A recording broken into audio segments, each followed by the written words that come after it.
आखिर अमरनाथ की गुफा में सीसीटीवी कैमरा लगाना क्यों हुआ महंगा? जब अमरनाथ की गुफा में रात को सीसीटीवी कैमरे लगाए गए तो लोगों का दिल वो व्यू देखकर क्यों दहल गया? अमरनाथ की गुफा एक ऐसी रहस्यमयी जगह है, आज तक वैज्ञानिक भी इस बात का पता नहीं लगा पाए कि अमरनाथ गुफा में बना बर्फ शिवलिंग आखिर किस कारण है। हर साल अमरनाथ मंदिर केवल 2 महीने के लिए ही खुलता है और बाकी पूरे साल बंद रहता है। अमरनाथ से जुड़ी कुछ ऐसे रहस्य हैं जिसके बारे में आज तक किसी को नहीं मालूम पड़ा, लेकिन इस बात से नकारा भी नहीं जा सकता। जहाँ स्वयं महादेव का वास हो वहाँ चमत्कार होना तो स्वाभाविक है। आज की घटना कुछ ऐसी ही रहस्यमयी चीज़ों से जुड़ी है जिसे सुनकर आप भी चौंक जाएंगे। लेकिन इससे पहले, यदि आप बाबा अमरनाथ के सच्चे भक्त हैं तो कमेंट बॉक्स में हर हर महादेव ज़रूर लिखें। 2 महीने के लिए अमरनाथ का गुफा मंदिर खुलता है, बाकी 10 महीने बंद रहता है। इसका कारण, इसका रहस्य आज तक कोई नहीं जान सका है। आखिर अमरनाथ में शिवलिंग बर्फ से कैसे बना है, यह तो स्वयं महादेव ही जानते हैं। महादेव की लीला है कि हमें अमरनाथ के बर्फ के बने शिवलिंग के दर्शन हो पाते हैं। अमरनाथ मंदिर का द्वार आखिरी 10 महीने के लिए क्यों बंद रहता है और बंद रहने पर भीतर के दृश्य कैसे होते हैं, इस सभी की जानकारी के लिए एक बार एक व्यक्ति बड़ी चतुराई के साथ अमरनाथ की गुफा में सीसीटीवी कैमरा लगा देता है। उस व्यक्ति का नाम है महेश और वह जम्मू का मूल निवासी था। चोरी से अमरनाथ गुफा में सीसीटीवी कैमरा तो लगा दिया था, लेकिन उसे डर भी था कि कहीं किसी ने देख लिया तो बड़ी आफत आ जाएगी। मंदिर बंद होने में अभी 2-4 दिन बाकी थे। 2 महीने में अमरनाथ में भयंकर भीड़ होती है, क्योंकि भक्त केवल यही 2 महीने यानी जुलाई और अगस्त में ही महादेव के दर्शन कर पाते हैं, नहीं तो पूरे साल इंतज़ार करना पड़ता है।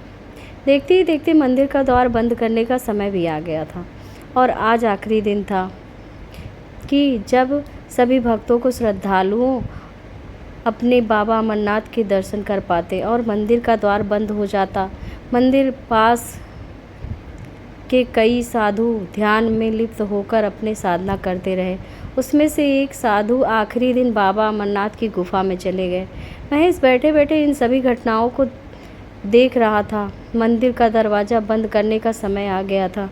सभी श्रद्धालु दर्शन करके वापस लौट रहे थे, लेकिन जो साधु बाबा अमरनाथ के मंदिर के अंदर गए वह लौटे नहीं। मंदिर का द्वार बंद हो गया। पहले तो महेश ने सोचा कि जाकर मंदिर के पुजारी से बात कहें, लेकिन फिर वह चुपचाप रह गया। उसके द्वारा सीसीटीवी कैमरा लगाने के बाद किसी को पता चल गई तो उसके साथ अनर्थ हो सकता है। इसलिए महेश चुपचाप अमरनाथ गुफा के अंदर होने वाली सभी गतिविधियों पर नज़र रख रहा था। मंदिर बंद होने के करीब 6 दिन बाद महेश ने साधु को दोबारा देखा। साधु महादेव की शिवलिंग के ठीक सामने बैठकर ध्यान कर रहे थे। लगातार 1 हफ्ते के बाद महेश ने गौर किया, इस साधु जो ध्यान में लिप्त थे उनका शरीर धीरे धीरे कम होते जा रहा था। महेश ने सोचा कि कुछ नहीं खाने पीने के कारण साधु कमज़ोर होते जा रहे हैं, इसलिए शायद उनका शरीर कम नज़र आ रहा है।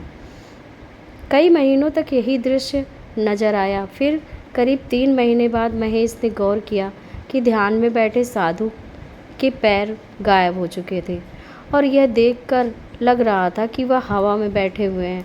महेश इस दृश्य को देखकर चौंक गया। उसके समझ में नहीं आ रहा था कि यह कैसे संभव है कि एक साधु जो ध्यान में लिप्त है उसके पैर कैसे गायब हो सकते हैं। यह अत्यंत परेशान होने लगा और फिर करीब 6 महीने के बाद साधु के हाथ भी गायब हो गए। इस दृश्य को देखकर महेश इतना परेशान हो गया कि बीमार रहने लगा। देखते ही देखते 1 साल पूरे होने वाले थे, पर अब 10 दिनों में फिर एक बार अमरनाथ गुफा का मंदिर खुलने वाला था। जब उस व्यक्ति महेश ने गौर किया तो साधु पिछले 1 साल से ध्यान में बैठे हुए थे, वह धीरे धीरे कर गायब हो गए। हैरान परेशान होकर महेश मंदिर के पुजारी के पास गया और उन्हें सारी सच सच बातें बताई। पुजारी ने उन्हें महेश को बताया यह साधु कोई आम साधु नहीं है, इस धरती पर महादेव के रूप में हैं और यह महादेव के ध्यान के द्वारा लुप्त हो चुके हैं और सिद्ध अवस्था के रूप में पहुंच चुके हैं, जहां का मनुष्य जीवन से कोई वास्ता नहीं है, लेकिन केवल वे और उनके महादेव वहां रहते हैं। यह बात सुनकर महेश मंत्रमुग्ध हो गया और उन्हें साक्षात महादेव के दर्शन हुए। भले ही दर्शन सीसीटीवी कैमरे के द्वारा ही हुआ, लेकिन दर्शन अमूल्य था। देखते देखते 10 दिन बीत गए और अमरनाथ की गुफा श्रद्धालुओं के लिए खुल गई। तो ये वीडियो कैसा लगा दोस्तों, अपने कमेंट में ज़रूर शेयर करिएगा। बाय बाय दोस्तों।